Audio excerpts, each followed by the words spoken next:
The world is going to end in the next 100 years. I'm Simon Rafe, and I'm taking the hard line.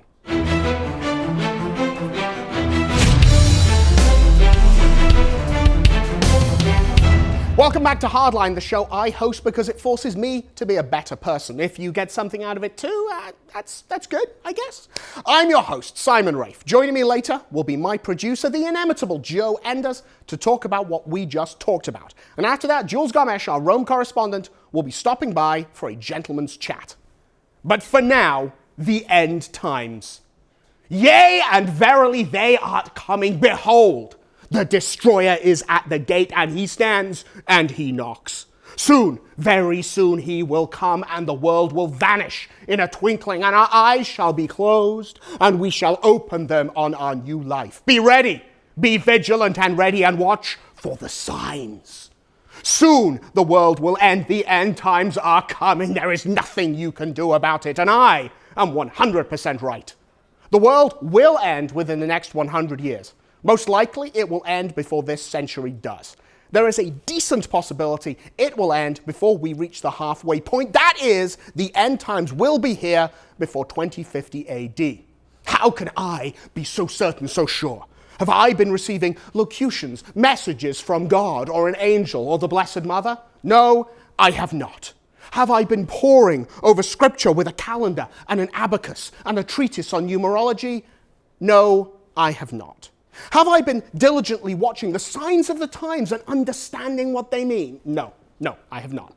I have not even watched some numpty with a YouTube channel and an even more numpty-ish following for several hours until it all begins to make sense and I become one of his aforementioned numpty-ish followers preaching the truth of this particular end times theory until it makes sense. I just looked at the actuarial tables. Every one of you watching this video right now will be dead in 100 years. A majority of you will be, assuming you're watching this near when we originally aired it, you will be dead before the end of the century. And there's a decent enough case to be made a fair number of you will be dead before 2050. I might very well be myself, and I think I'm younger than many of you. That is the end times. Your death, that is the end of the world. You need to be worried about it. Think about it. People have been prophesying the end of the world since there was a world to end. I'd be willing to bet that at some point Adam and Eve sat down and wondered whether or not it was all going to vanish in a twinkling.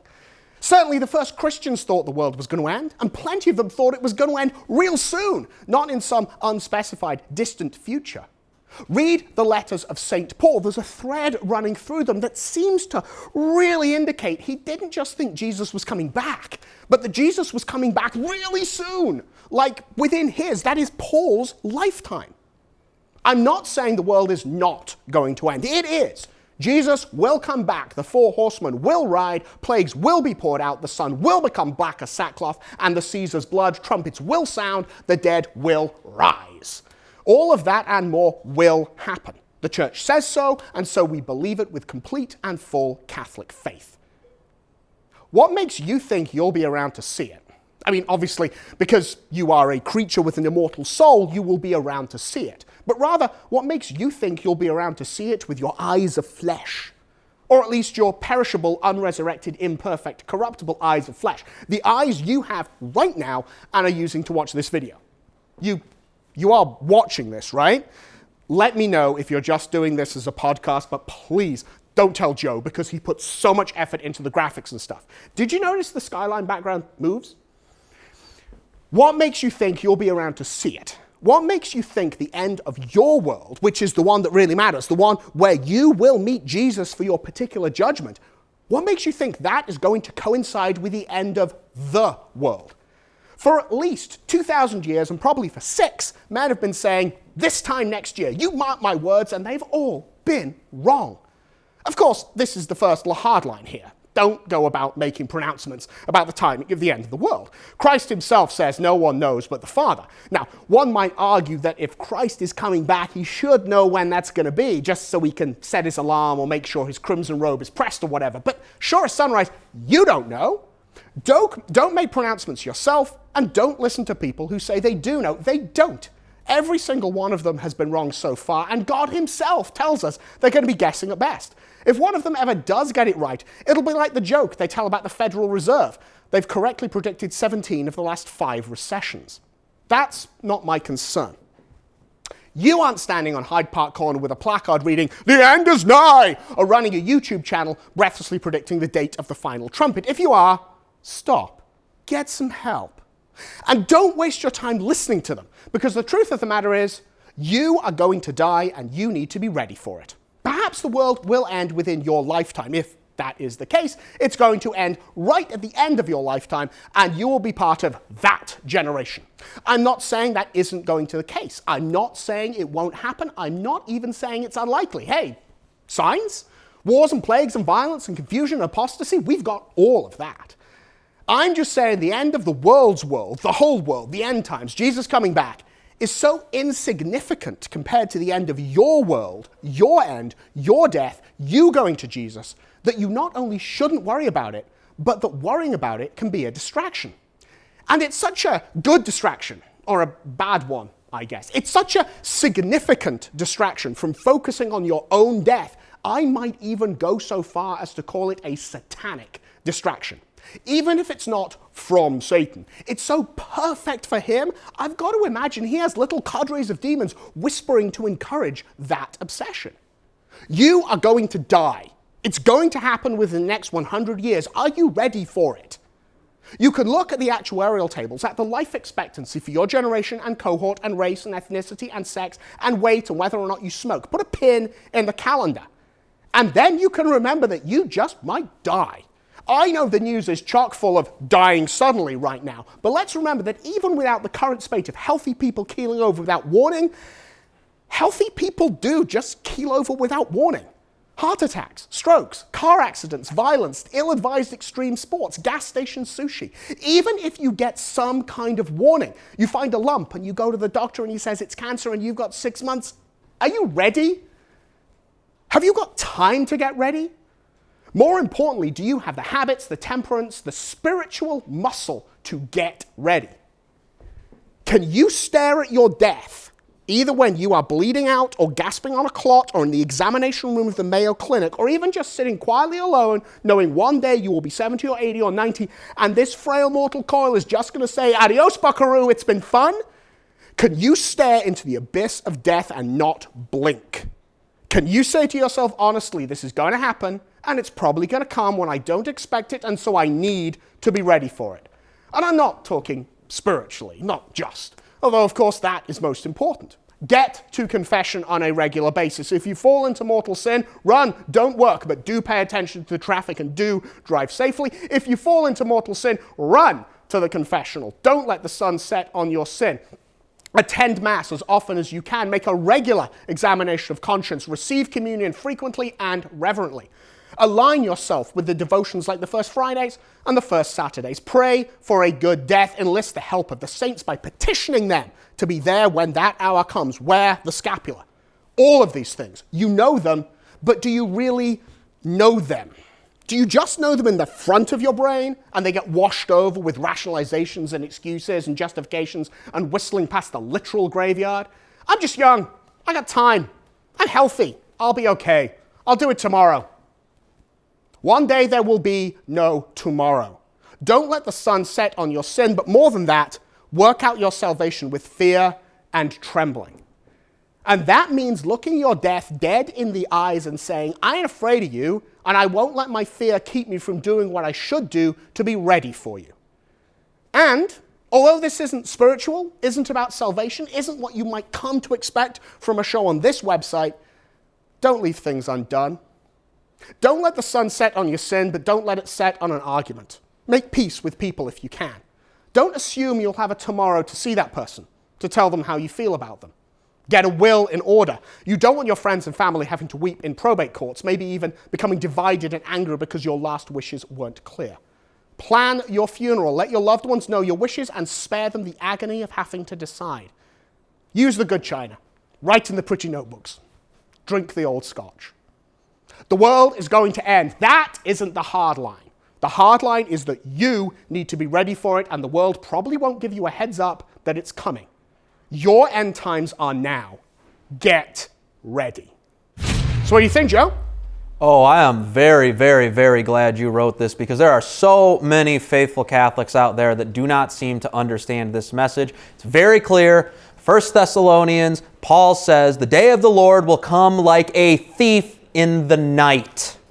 Yeah. And to be prepared for that. Those who are caught drunk on the day of the Lord, they're not good. They're going to be in big trouble. They're going to be caught on their toes. It's not going to be obvious. Those who are ready at the time of Christ's coming, and what they mean by that is be in a state of grace at the time of Christ's coming, the day of the Lord. What they mean by that is be in a state of grace. Yeah, they mean by being in a state of grace. It's interesting because I think Paul goes on to talk, if you'd known when the thief was coming, you would have been ready for him and he wouldn't have robbed you. And obviously that's the question of the readiness. It's like, well, I'm going to be ready for this. Not only will you be ready, you'll be rejoicing when you see Christ's second coming. There's nothing to despair when you know that you are in a state of grace. You're ready to die. You're ready for all of those things. Christ is present. He's right in front of you. And obviously you still need final perseverance, and you should pray for final perseverance. But at the end of the day, like, your job as a Catholic is to be prepared and not to obsess over trying to know the day so you can kind of sneak yourself in at the last minute. It's silly. And of course, the whole point being is that we talk a lot about, when Jesus comes back, like the end of the world, the end times, Armageddon.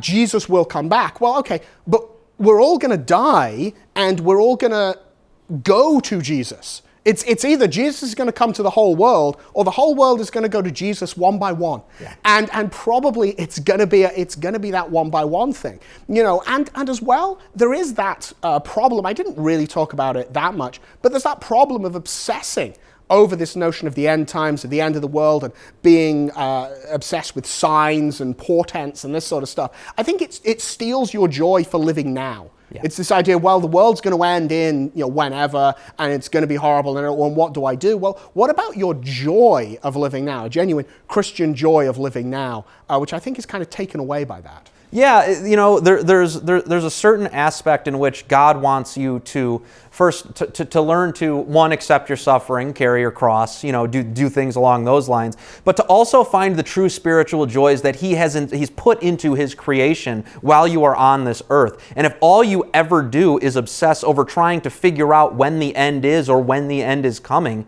you're going to be very distracted from those things. And if you're distracted from those things, you're probably not focusing on God Himself and your love for Him, or doing the good works that He calls us to do. So when you're not doing those things spiritually, you might not be in a good place. Yeah, and I think it's interesting you say that the good works that He would have us do, because obviously God wants us to do good works, and He wants us to do them for the love of Him, and that's how they become salvific. But in many cases, so many of these good works that we do, if you actually look at the good work you're doing, you go, well, this doesn't seem particularly spiritual and particularly religious or anything. Is it really oriented towards Christ? And it's oriented towards His creation. So what we do is we have love for our fellow men. We have happiness and joy and fellowship together with our fellow men. We engage in things that give meaning and structure to our lives, and not merely saying, well, I'm doing everything explicitly for this notion of the end times, be it the end times or my end times. It's like,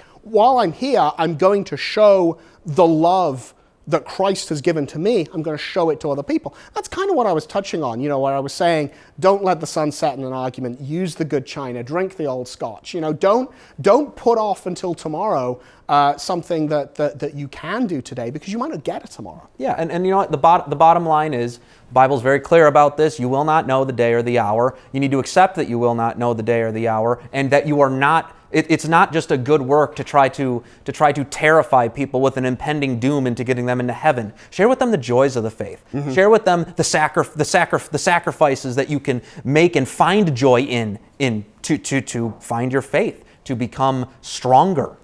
That's the message. You will not know the day or the hour. Well, thank you very much, Joe, but I do know the day or the hour when we will be back together talking. That will be next week, because we do this every week. Look at that. Effortless segue. And now, slightly more efforted segue, we are shifting over to Jules Gomes in Rome for our gentleman's chat.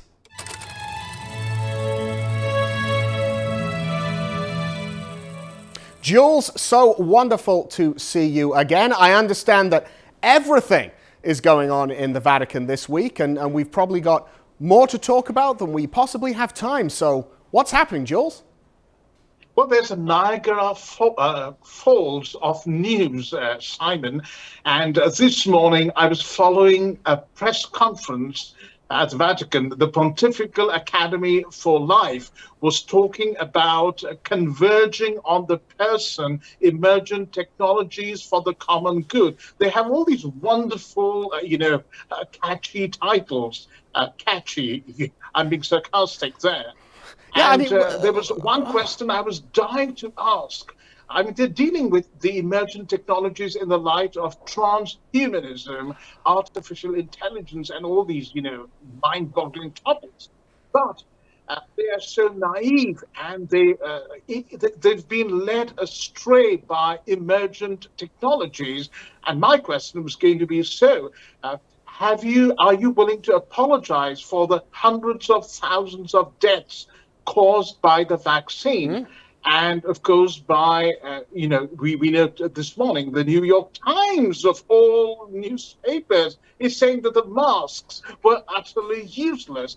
But the Pontifical Academy for Life under Pope Francis and Archbishop Vincenzo Paglia were desperately pushing the vaccines, made it compulsory, and of course were pushing not just the masks, but the N95 masks. Cardinal Burke was prevented from entering the Secretariat of State because he was not vaccinated and probably had his mask on as well.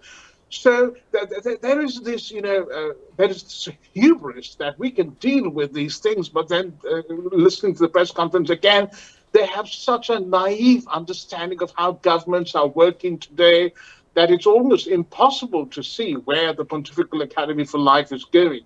Yeah, it seems, you'd think that the Pontifical Academy for Life's main focus would be on the issue of abortion, as that would seem to be the main one. And then obviously we'd talk about euthanasia, assisted suicide, end-of-life care for older people, talk about contraception and so forth. But it does seem to be latching onto whatever is the current medical zeitgeist, which just seems very strange to me. Well, perhaps not strange knowing sort of who's in charge of it. My sources tell me that there has been a tension over the last 2 days. They've been having private meetings, and a number of conservative members of the Pontifical Academy are voicing their concerns about the direction of the Academy. But then you see the direction of the Vatican itself is a big question, because just this week, on Sunday, Cardinal Michael Fitzgerald, who is supposed to be an Islamic expert, hosted led the first Catholic service at the Abrahamic Family House in Abu Dhabi. Well, of course, this is the other subject, isn't it? The epistles of St. John tell us who is the Antichrist? He who denies that Jesus is the Messiah, the Son of the Father. And you have two religions, Rabbinic Judaism, which split from Messianic Judaism in the first century, who deny Jesus as the Messiah. That is why they are Rabbinic Judaism. And then, of course, you have Islam, which claims that Jesus was basically a fraud, whatever he did. Yeah, they see he's a prophet and all that, but the Jesus of the Gospels for them is a fraud. And we have this Abrahamic place of worship now in collaboration on the same site, a synagogue, a mosque, and a Catholic church. No wonder evangelicals and faithful Muslims, Orthodox Muslims, are referring to it as the abomination of desolation, Simon. Yeah, you see, because we always think about how do we, the Catholics, we, the Christians, feel about this thing. But then I've got to imagine that, some Muslim, he's not too happy about the fact that he's got his building, which is predicated on the idea of Allah does not beget and is not begotten. He's got his building right next to a building which is claiming that Jesus is the Son of God, that Allah does beget and Allah is begotten. I mean, it's obviously, he's wrong, certainly we know him, but from his his perspective, that is a heresy. From his perspective, the Christians and the Jews are a heresy. And again, for the Jews, I can't imagine that the Jews the observant Jews are too happy about the notion of, well, here's this dirty, great big building sitting there that is saying Jesus Christ is God and the Son of God. I mean, the entirety, as you say, of rabbinical Judaism is predicated on the fact that Jesus Christ is not God. And so this just seems something that is not going to make anyone who is religious happy. It's just going to satisfy the syncretists and the globalists, I think. I was talking to a friend of mine who's a convert from Islam, and he's a Sharia scholar, a jurist. He knows the Quran by heart in Arabic. And I asked him, why are some Muslims, like you rightly said, no one who's truly religious is going to be happy, but Sheikh Ahmed Al-Tayyib, the grand imam of Sunnism worldwide, has signed this concordat with Pope Francis, and the Abrahamic family house is a result of that concordat. So it's the baby of Francis and Al-Tayyib. Now, I asked him, so why is he pushing this, even though he is very clearly, we've listened to his videos in Arabic, he's an ultra-fundamentalist Muslim who believes, people who convert, apostates should be sentenced to death. So why? And my friend tells me the reason is very simple, because in this collaboration, Islam is ultimately triumphant. The whole thing of Abrahamic religions is a myth, he says, because in the Quran, Abraham is not the Abraham of the book of Genesis in the Quran. Ibrahim is the prototype of a true and pure Muslim. And the whole idea of Abraham, spawning his seed and his continuity, not through Isaac, but through Ismail, as in the Quran, is very, very different. So my friend explains to me very cleverly how in this whole thing, the Muslims have the last laugh, and we are basically being taken for a ride. Yeah, well, and the other subject on which people are possibly being taken for a ride is the rescript that's come out regarding the traditional Latin Mass, regarding Traditionis Custodes. Lots of chitter-chatter about that here, but what's the news from the Vatican on that? Again, I had an excellent meeting with a couple of people yesterday, and they were telling me that the Dicastery for Worship has orchestrated this wonderfully. So bishops are required to apply for parish churches to have permission, or extra parochial settings to have permission, or newly ordained priests to have permission. But here they have decided that they're not going to give permission. And they have, maybe 5.5 applications that have come in months ago, but they are taking their own time, because at the end of the day, they want to say no. So the whole thing is actually a farce, and very dishonest on the part of Pope Francis to say that they have to apply for permission when he and Cardinal Arthur Roach know that permission will not be granted. Yeah, that's just the way it is. And we're just sort of almost running out of time here, but any updates on Rupnik? I know that kind of has been brushed aside by some of the other pieces of news, but have you got any updates on us for that, Jules? Yes, Simon. Father Marco Ivan Rupnik was invited to come and basically offer a defense to the investigators appointed by the Jesuits. He's refused to do that. However, 15 new victims, 13 women and 2 men, have come forward, in addition to the 9 nuns who spoke to Bishop Libanori from the convent of the Loyola community.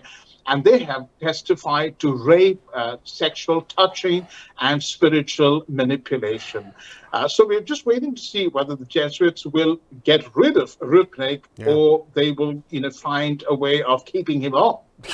do something. I mean, maybe they send him away to do prayer and penance for some time until people have forgotten about it. That is why, Jules, your coverage and your reporting is so important, so that we do not end up letting people forget about these situations. I know you're always keeping us updated with what is going on in Rome, always going to some meeting to have coffee, going to some press conference, going out to meet with your sources and so forth. And all of us absolutely appreciate the work that you do tremendously. Jules, thank you so much for joining us here on Hardline, and we will see you next week. Jules, thank you so much. And thank you, Simon. As I said, always wonderful to hear from Jules. So much going on in Rome, and Jules really does have his finger on the pulse. For those of you who are not donors, please consider donating to Church Militant, because that is what supports Jules's Rome coverage. It's obviously not a premium show. It is covered by your donations. And, of course, if you have not been to confession yet, get to confession. If you haven't done the first Friday devotions or the first Saturday devotions, if you don't wear the scapula, start. If you have disagreements with your brother or your sister or your family, do your best to smooth them over. The end of the world is coming, and you have to be ready for it. I'm Simon Rafe, and I'm taking the Hardline.